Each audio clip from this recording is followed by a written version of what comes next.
Oke, selamat datang di channel gue dan di video ini gue akan curhat tentang perakitan PC gue yang kedua ini. Oke, selamat datang di channel Vince and Gadget. Nama gue Vincent dan hobi adalah gadget.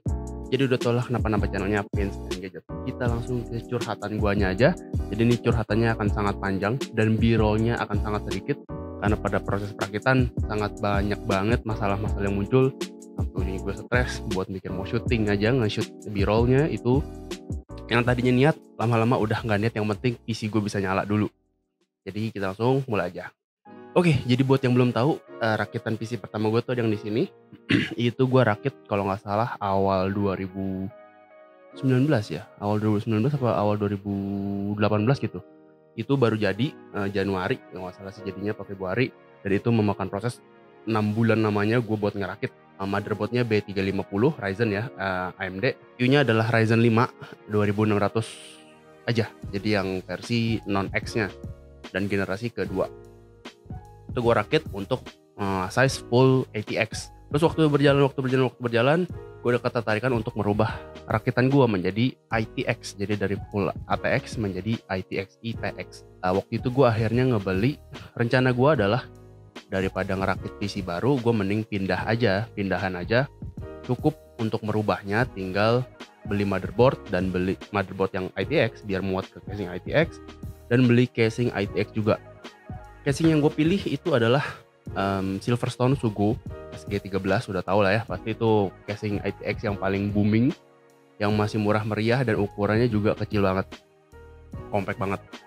Itu rencananya tinggal pindah motherboard aja yang pakai ITX. Nah, kecerobohan gua karena gue berpikir kalau motherboardnya AMD itu semua udah pasti bisa. Kalau seandainya nggak bisa pun cukup dengan update BIOS. Waktu itu seperti kasus gue di ATX gua pakai B350 yang masih supportnya itu Ryzen seri generasi pertama. Kalau mau pakai generasi kedua harus update BIOS. Dan kalau mau update BIOS harus punya generasi pertama dulu buat bisa mengakses BIOSnya. Itu ada kisah kegagalan gue yang paling pertama.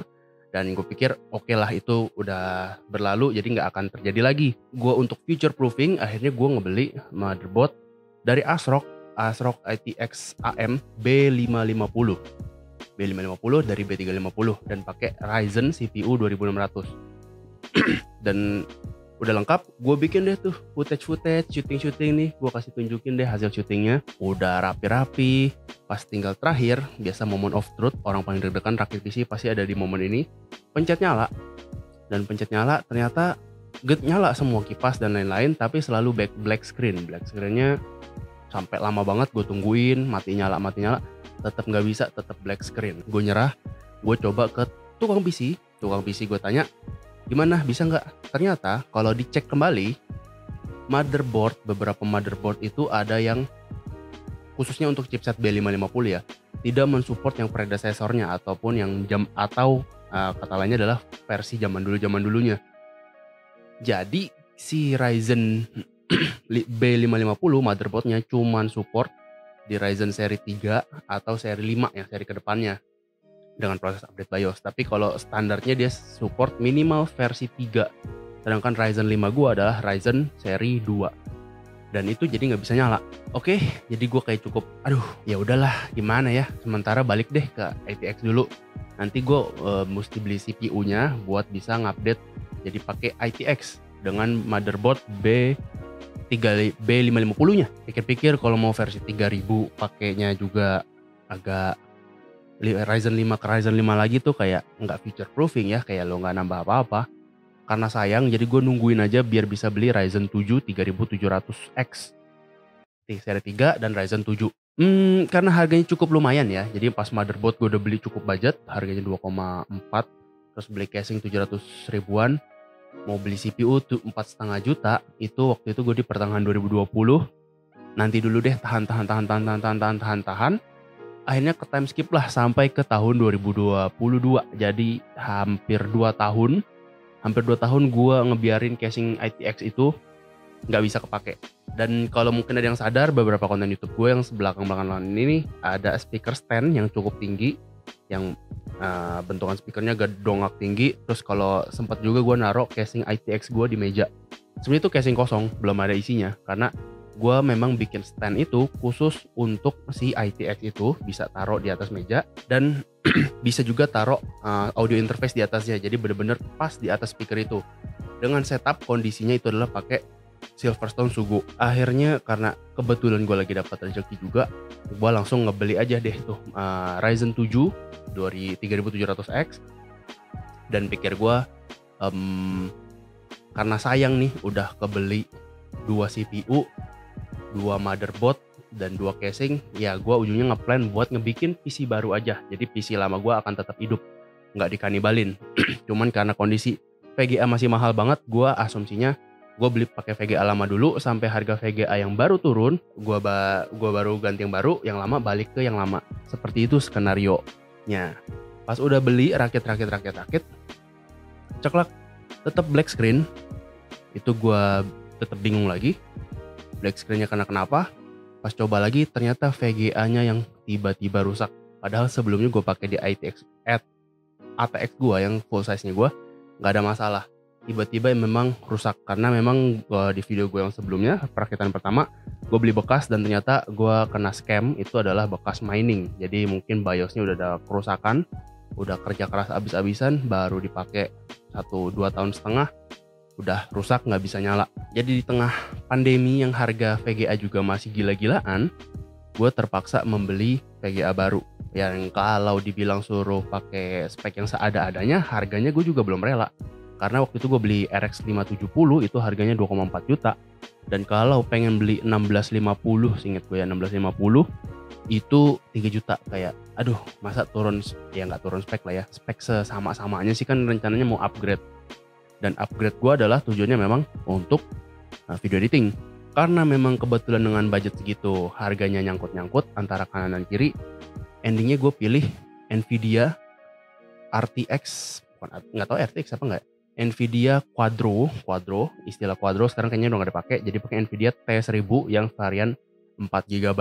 Itu gue beli dengan harga yang cukup tinggi, 5,9 juta. Yang lucunya, seminggu kemudian setelah gue beli, RTX 3050 itu keluar dengan harga cuma beda dikit, 6,3 juta atau 6,4 juta. Tapi gue berpikiran positif karena memang T1000 ini bentuknya kecil banget. Asumsi gue untuk ITX gue mungkin daripada PC-nya kepanasan, gue pakai si Quadro ini aja kecil. Jadi dia dapat udara lebih, suhu di casing juga lebih aman. Oh ya, untuk Ryzen 7 karena dia pakainya Red Max ya. Kipas PC-nya tuh tinggi banget, nggak bisa dipasang ke ITX si Sugo karena nabrak ke power supply-nya. Mau nggak mau itu gue kasih ke Ryzen 5 gue biar looks-nya juga lebih bagus. Begitu biar bisa Ryzen 7 tetap dingin, gue beli yang punya NOC 2. Yang ini nih NHL9. Dan di situ ada fitur namanya, bukan fitur ya, ada device yang namanya Ultra Low Noise Adapter. Yang gue pikir itu bisa membuat kipas menjadi lebih tenang. Karena gue pikir kan kalau ITX kayaknya tenang-tenang aja deh. Akhirnya bisa nyala.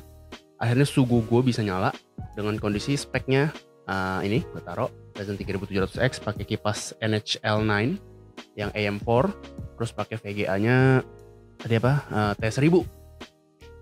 Pas lagi rakit kipasnya masih berisik banget kan, kipasnya ngedengung banget. Gue mikir emang ITX panas ini ya. Gue cek ke BIOS, ternyata CPU gue suhunya itu idling aja 79 derajat, panas banget kan. Terus juga motherboard oke lah, masih wajar di sekitar 40-50 derajat karena CPU yang kepanasan. Dan VGA gua ketika gue cek di test manager itu suhunya sampai 81 derajat, 81 sampai 82 derajat. Itu suhu yang sangat-sangat tidak nyaman. Buat VGA itu gue rasa udah throttling kali ya, udah kepanasan. Itu waktu gue udah nginstall semua aplikasi-aplikasi yang gue mau. PC gue ngerasa sudah sangat nyaman banget, tapi gue akhirnya nggak nyaman waktu ngeliat kipasnya. Gue mau cek di BIOS, ternyata kipasnya udah ngebut karena dia ngeliat suhu CPU dan suhu CPU-nya kepanasan. Gue ngeliat lagi di VGA kepanasan, gue berasumsi karena CPU-nya super panas dan ditiup kan, tipe yang NHL9 ini kan buat niupnya kan niup ke motherboard kan. kena ke GPU. Jadi T1000-nya gue anggap dia kepanasan karena ketiup sama si CPU, kipas CPU. Ternyata ultra low noise adapternya inilah yang membuat CPU-nya jadi sangat kepanasan. Jadi spiking tuh kalau gue ngediting lagi rendering di Task Manager kelihatan spiking karena kepanasan, dia throttling, jelek banget dilihatnya. Terus ya udah gue cabut ultra low noise adapternya, pasang kipasnya memang jadi lebih kenceng, tapi jadi jauh lebih adem. Jadi gue lihat di BIOS CPU-nya sudah jauh lebih adem, suhunya lebih terpantau lah di sekitar 40-an derajat, 45 derajat waktu idle. Beda jauh waktu yang pas pakai ultra low noise adapter itu 79 derajat. Ngeri kan tuh. Tapi pas gue ngeliat si GPU masih di angka 81-82 derajat. Gue masih curiga apakah casingnya sekecil itu sampai kepanasan. Gue coba buka cover casing dari Sugo. Suhunya berhasil turun ke 79-78 derajat. Di situ gue mikir, oh ini mungkin casingnya kekecilan banget nih sampai kepanasan. Tambah lagi kipas dari T1000 tuh memang kipasnya satu doang ya, kayak GT1030. Kalau yang belum lihat nih kayak gini nih, bentuknya kayak 1030, nggak kayak minimal 1050 itu nggak ada, semuanya bentuknya kayak 1030, kipasnya kecil. Gue berpikir kayak, oh ini salah casing nih, casing kepanasan nih. Gue udah pengen bikin konten, gue udah siap-siap nih, gue udah syuting casingnya di Sugo. Casing Sugo ini gue udah mau bikin konten, casing Sugo ini ternyata nipu, kepanasan dan lain-lain. Akhirnya dengan sangat terpaksa gue harus beli casing baru tapi tetap ngejar ITX, yaitu ada di belakang ini, Cooler Master NR200 yang warna putih, karena kan memang gue rakitannya putih ya, kebetulan dapat putih. Terus yang lucunya lagi, NR200 kalau pengen pakai power supply yang ATX itu mesti beli bracket lagi ya. Jadi nambah 1 jutaan casing. Karena asumsi gue adalah Vega-nya kepanasan karena casing Sugo-nya ini yang gue bilang cacat pabrik. Itu udah emosi gue tuh. Dan pas udah dirakit, gue udah pakai kipas full lengkap banyak, jreng, tetap di GPU Task Manager tetap 81 derajat, 81-82 derajat. Jadi gue udah bingung nih, ini kenapa? Apa emang cara kerjanya CPU sepanas ini, cara kerjanya GPU sepanas ini untuk varian Quadro, karena kipasnya kecil dia kerjanya jago jadi akan selalu panas gitu. Tapi ternyata pas gue googling, suhu 81 derajat mereka itu sebenarnya udah suhu siap-siap throttling, udah mati arah. Akhirnya gue coba tanya ke tempat gue beli di Mangga 2 Harko Mangga 2 ya, tanya nih kok suhunya gini, kata orangnya ya udah kirim aja, nanti gue akan tes ke distributornya. Udah oke, kirim ke distributornya, itu makan waktu lagi 2-3 minggu. Kirim ke distributor, diproses 1-2 minggu, dia kasih lihat videonya, katanya enggak, ini suhunya biasa aja kok kita pakai. Waktu di full load itu cuma sampai 79 derajat, sedangkan gua idling di 2 menit pertama aja udah 82 derajat. Bingung kan kenapa di gua jadi panas banget. Ini udah pakai NR200 yang gue bisa asumsikan box buat udara tuh udah lebih banyak ya daripada Sugo. Ternyata pas di ending gue penasaran, gue ngeliatin Task Manager. Di Task Manager ada satu virus, namanya sangat jarang banget, OFD Protection Module. Itu gue ngeliat makan RAM super tinggi dan itu gak bisa di stop tasnya. Pas dihapus muncul lagi, muncul lagi. Dan itu baru muncul ketika gue connect internet. Jadi gue bisa asumsikan itu adalah malware yang dimana VRAM dari GPU gue akan langsung mentok ke 4GB. Jadi kalau yang perhatiin, sebenarnya kan VRAM tuh ada 2GB, ada 4GB, ada 8GB sampai ke atas lah ya buat yang GPU seri atas.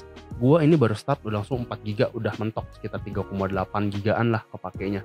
Dan begitu VRAM itu naik, langsung udah proses GPU-nya langsung memanas selalu di 80 derajatan.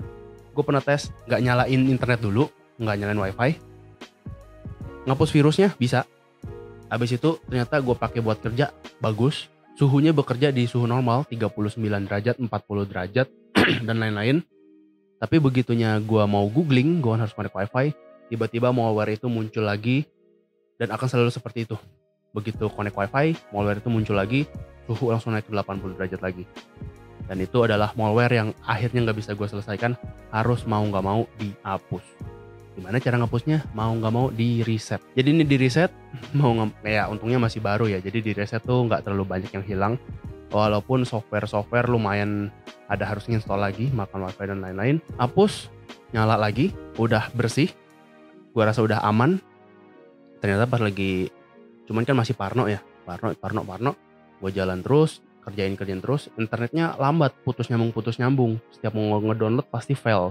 Kecuali gue pakai alat khusus, pakai wifi USB baru bisa, jalannya cepet.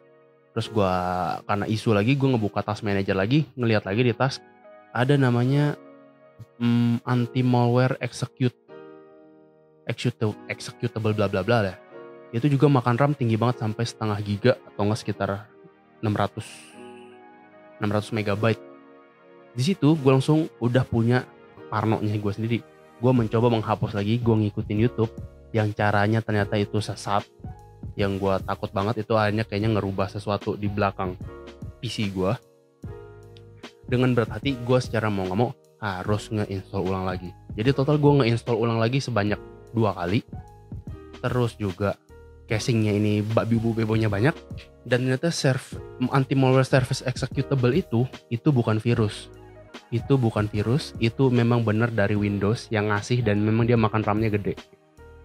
Tapi karena gue parno ya, udah kena malware di awal, gue ngiranya itu adalah malware. Itu sih parah. Jadi gue kira rakitan PC gue yang kedua ini, karena udah rakit PC pertama yang penuh drama di sini juga, gue kayak mikir ya udahlah, pasti yang kedua gampang, tinggal bakbi bu bebo jadi gitu kan. Ternyata tetap aja ada dramanya. Yang lucunya ya casing gue yang gue udah pakai Sugo, udah beli Sugo si SG13 tahan 2 tahun. Gue udah bikinin tatakan speaker yang cocok biar si Sugonya ini bisa taruh dengan aman. Udah gitu speakernya bisa berdiri di atasnya, ada audio interface, dan desainnya tuh compact banget, ada di belakang, bisa berdiri. Tapi karena masalah anti malware yang bikin gue parno itu, gue ujungnya ganti casing jadi Cooler Master. Walaupun ini juga bagus ya, secara desain juga bagus, tapi secara ukuran tatakan speaker gue yang gue desain khusus untuk si Sugo ini akhirnya nggak kepake dan harus gue buang, nggak tahu kemana. Effort yang gue dibikin di awal-awal, akhirnya gue harus ngobrak-abrak lagi setelah 2 tahun dan kena malware yang baru ketemu belakangan ini. Oke, itu kisah panjang gue. Panjang banget, nanti gue harus cut biar enak didengar. Thank you banget yang udah mau dengerin. Cuman tidak pesannya, ya namanya rakit PC ya, itu dramanya pasti banyak sih. Gue yakin setiap lu juga yang ngerakit PC dramanya beda-beda lagi sih. Gue dramanya cukup lumayan menguras kantong, sampai harus beli casing baru, beli kipas baru. Cukup menguras emosi juga ya, karena harus mencari tahu sendiri. Untungnya task manager tuh bener-bener ngebantu banget. Jadi inti dari pesan ini sih, kalau memang lu jiwanya jiwa rakit PC, memang udah pasti suka otak-atik, itu task manager sangat membantu banget buat lu mengidentify sumber masalahnya ada di mana. Kalau misalnya masih ada bingung, lu pada rakit PC ada banyak masalah, mungkin boleh komen-komen ke gue juga akan bantu cari tahu caranya yang gampang-gampang. Kalau misalnya suka videonya boleh like, nggak suka boleh dislike. Share ke teman-teman lu yang lagi rakit-rakit PC juga, mungkin punya kisah yang sama. Kalau misalnya suka video-video dari channel gue, boleh bantu subscribe. Gue Vincent, thank you for watching, sampai ketemu di video selanjutnya.